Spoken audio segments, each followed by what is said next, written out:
విజయవాడ కొత్త ప్రభుత్వ ఆసుపత్రిలో ఆలస్యంగా వెలుగులోకి వచ్చిన ఘటన. ఆసుపత్రిపై నుండి దూకి యువకుడి ఆత్మహత్య. గోప్యంగా ఉంచి పోస్టు మార్టం నిర్వహించిన ఆసుపత్రి సిబ్బంది. విజయవాడ కొత్త ప్రభుత్వ ఆసుపత్రిలో చికిత్స కోసం చేరిన కంచుకచర్లకు చెందిన ఓ యువకుడు ఆదివారం రాత్రి 2వ అంతస్తు నుంచి కిందకు దూకి చనిపోయాడని తెలిసింది. ఈ ఘటన గోప్యంగా ఉంచి పోస్టు మార్టం చేసి అతడి బంధువులకు మృతదేహాన్ని అప్పగించినట్లు సమాచారం. ఆసుపత్రిలో వైఫల్యాలు బయటపడతాయనే ఎవరికీ చెప్పకూడదని సిబ్బంది బాధితుడి బంధువులను బెదిరించినట్లు తెలిసింది.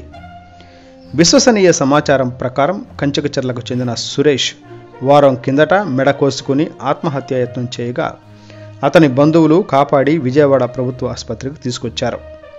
ఆసుపత్రి బి బ్లాక్ 2వ అంతస్తులో జనరల్ మెడిసిన్కు చెందిన MM2 వార్డులో చికిత్స పొందుతూ కోలుకుంటున్నాడు.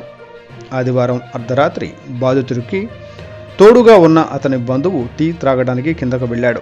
అప్పుడు వార్డులో సిబ్బంది ఏ ఒక్కరూ లేకపోవడంతో సురేష్ బయటకు వచ్చి బి బ్లాక్ నుంచి సి బ్లాక్కు వెళ్లేందుకు మధ్యలో ఉన్న ఇనుప ఓవర్ బ్రిడ్జిపై నుంచి కిందకు దూకి ప్రాణాలు వదిలాడు.